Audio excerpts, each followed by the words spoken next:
신년 특집 씨바지 그늘에 가려진 콩고 콩 심은 대 콩나지 어디 밭을 탓하십니까? 제1부 얼어붙은 돼지 죄인이 된 며느리 눈보라가 몰아치는 정월 초하루 명문가라 칭송받던 김진사댁의 대문이 기명처럼 열렸습니다. 호치마 차림으로 쫓겨난 여인 명수는 차가운 눈바닥에 무릎을 꿇었습니다. 그녀의 뒤로 시어머니의 서슬퍼런 목소리가 비수처럼 날아와 꽂혔습니다. 콩 심은 대 콩 나고 밭 심은 대 밭 나는 법이다. 내년이 10년을 이 집안 귀신으로 살았으면서 아들 하나 점지받지 못한 것은 내 몸뚱이가 저주받은 돌밭이라는 증거가 아니더냐. 명수는 피눈물을 삼켰습니다. 같은 여자이기에 자신의 고통을 알아줄 줄 알았던 시어머니였습니다. 시어머니 역시 젊은 시절 아들을 낳지 못해 구박받다가 뒤늦게 남편을 낳아 겨우 자리를 잡았다는 이야기를 들었기에 그녀의 모진 말은 더 아프게 다가왔습니다. 어머니, 어찌 그러십니까? 저도 사람입니다. 저도 제 속으로 자식을 품고 싶어 밤마다 정화수를 떠놓고 빌고 또 빌었습니다. 하지만 돌아온 것은 남편의 외면이었습니다. 한때는 평생을 지켜주겠다 맹세했던 남편은 이제 새로 들인 젊은 첩의 방에서 나오지 않았습니다. 가문의 대를 잇는다는 명분 아래 명순의 10년 헌신은 부자라는 단 한 문장으로 지워졌습니다. 명수는 보따리 하나 없이 산길을 걸었습니다. 발가락이 얼어터지고 숨이 턱 끝까지 차올랐지만 갈 곳은 없었습니다. 친정 부모님은 이미 돌아가셨고 오라비들은 가문의 수치라며 그녀를 문전박대할 것이 뻔했습니다. 그녀는 절벽 끝에 서서 하늘을 원망했습니다. 하늘이시여, 씨앗이 부실하여 싹이 트지 않는 것을 어찌 땅의 잘못이라 하십니까? 콩을 심어야 콩이 나고 팥을 심어야 팥이 나듯 아들이 나올 씨를 주셨어요.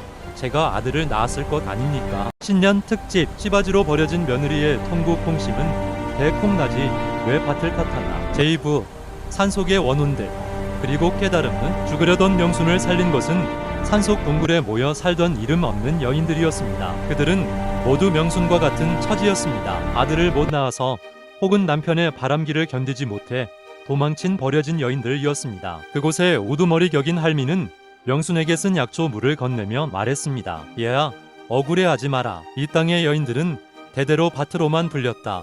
하지만 기억해라. 아무리 기름진 땅이라도 썩은 씨앗을 심으면 싹은 트지 않는 법이다. 내 잘못이 아니다. 내 남편의 씨가 아들을 만들지 못한 것이지. 명수는 그곳에서 약초를 배우고 여인의 몸에 대해 공부하기 시작했습니다. 그리고 깨달았습니다. 아이는 여인 혼자 만드는 것이 아니며 오히려 생명의 근원은 남녀가 함께 일궈내는 것이므며 그녀는 자신을 돌밭이라 비하했던 시어머니의 말이 얼마나 무지하고 잔인한 논리였는지 뼈저리게 느꼈습니다. 그러던 어느 날 마을에서 소문이 들려왔습니다. 명순을 내쫓고 들인 김진사 댁의 첩이 3번이나 아이를 가졌으나 모두 딸만 낳거나 유산했다는 소식이었습니다. 시어머니는 이제 첩까지 핍박하며 집안은 풍비박산이 나고 있었습니다. 명순은 분노보다 가련함을 느꼈습니다. 가문을 잇겠다는 집착이 산 사람들을 지옥으로 밀어넣고 있었습니다. 그녀는 결심했습니다. 숨어 지내는 한 맺힌 귀신이 아니라 당당히 세상으로 나가 무지한 이들의 눈을 뜨게 하겠노라고. 그녀는